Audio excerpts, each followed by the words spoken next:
Um parecer do Ministério Público Eleitoral fez o governo Lula declarar regime de urgência no Planalto na noite de ontem, quarta-feira, para salvar a candidatura do petista à reeleição. O caso foi noticiado pela Folha de São Paulo, só que há uma série de fatos e detalhes ocultos por trás disso que não estão sendo mostrados pela imprensa, mas que mostram que a questão é bem mais séria do que parece. Acompanhe aqui comigo para entender essa história, começando pelos fatos noticiados para entender o contexto. No dia 19 de maio deste ano, em um evento do governo federal na capital paulista, Lula deu um jeitinho de pedir votos explicitamente para Simone Tebet e Marina Silva em meio a uma brincadeira sobre Janja. Só não mexo com a Janja, não mexo. E nem com a Simone e com a Marina. O que você pode fazer com ela um dia é dar voto para as duas, só isso. Um dia. O caso foi denunciado à Justiça Eleitoral. Pois bem, na noite de ontem, dia 8 de julho, a Folha noticiou que a Procuradoria Regional Eleitoral em São Paulo do Ministério Público Eleitoral enviou um parecer ao Tribunal Regional Eleitoral de São Paulo, se manifestando pela procedência da representação contra Lula por propaganda eleitoral antecipada. Menos de 4 horas depois, já havia outra matéria, também na Folha, trazendo informações sobre o desdobramento nos bastidores do Planalto. Governo Lula vê ministros sob risco de lei eleitoral e aperta a cobrança para evitar ações de Flávio no TSE. Pelo jeito, o parecer do MPE acendeu um alerta no PT que vai muito além da preocupação com as declarações improvisadas de Lula em eventos pelo país. A preocupação relatada nessa matéria do final da noite é com as publicações de ministros nas redes sociais. Segundo a Folha, foi feito até um levantamento por técnicos do governo sobre publicações feitas por ministros nas redes sociais para que o conteúdo seja analisado por Jorge Messias, ministro-chefe da AGU, aquele que foi rejeitado pelo Senado para a vaga ao STF. Em um trecho da reportagem é descrito que um dos próprios ministros integrantes do governo afirmou que a gestão petista está com medo de que qualquer deslize cometido por um dos seus integrantes possa provocar uma impugnação da candidatura de Lula no TSE. E aqui já entra o primeiro detalhe oculto nessa história. Eu não sei se você se lembra, mas eu cheguei a comentar em um ou outro vídeo nesses últimos meses que, na minha visão, Lula havia cavado um pênalti com aquele desfile de escola de samba em sua homenagem, que claramente caracterizou campanha eleitoral antecipada. O governo petista até tentou tirar o corpo fora após a repercussão negativa causada, por exemplo, pela ala de famílias em latas de conserva, mas há provas de que integrantes do governo, inclusive Janja, se reuniram com integrantes da escola de samba por algumas vezes antes do desfile. A primeira-dama chegou até a usar avião da FAB para ir ao Rio de Janeiro em uma dessas visitas.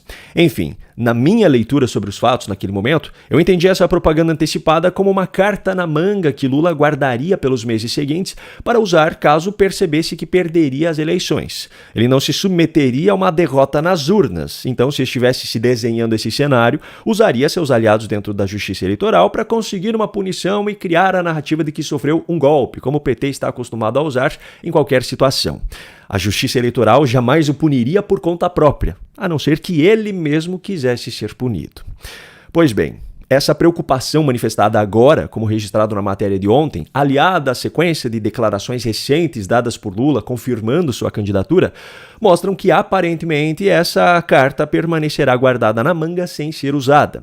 O que mais me preocupa em relação a isso é o fato de que se Lula está realmente convicto de participar da disputa, é porque ele está convicto de que vai ganhar. E aqui entra o segundo detalhe oculto nessa história. Essa convicção de Lula não vem de pesquisas eleitorais, mas das alianças que possui dentro do judiciário. Na segunda-feira da semana passada, eu mostrei em um vídeo aqui no canal que a imprensa havia vazado um recado dado por Gilmar Mendes a Lula em um encontro recente entre os dois. Nas palavras do ministro, o STF vigiaria, se fosse preciso, o TSE nessas eleições.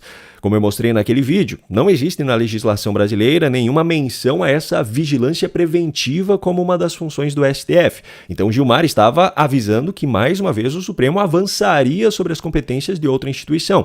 E nesse caso, essa invasão era óbvia devido ao contexto. As eleições serão conduzidas por um TSE com Nunes Marques na presidência e André Mendonça como vice, zerando aquele controle absoluto que o grupo de Gilmar tinha em 2022, com Moraes como presidente da Corte Eleitoral. E por falar em Moraes, aqui entra o terceiro detalhe oculto. A relação entre Lula e Moraes esteve estremecida nesses últimos meses, principalmente por conta da articulação do ministro junto a Davi Alcolumbre para que a indicação de Jorge Messias ao STF não fosse aprovada pelo Senado.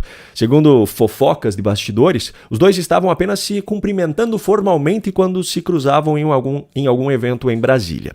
No dia 9 desse último mês de junho, eu mostrei em um vídeo aqui no canal, também com base em informações de bastidores reveladas pela imprensa, que os ministros Flávio Dino e Cristiano Zanin, ambos indicados por Lula, estavam atuando praticamente como cupidos nos bastidores para tentar reaproximar Lula e Moraes.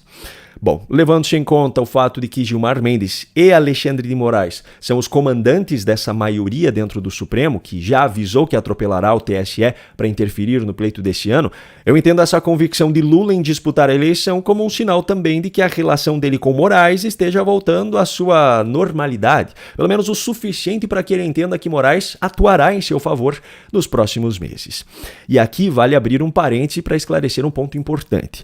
O STF já está interferindo em algumas questões eleitorais pontuais nesses últimos meses, em alguns casos de governos estaduais. O caminho encontrado para isso foi através das reclamações constitucionais. Então é muito provável que algo nesse sentido já esteja preparado para a disputa presidencial também.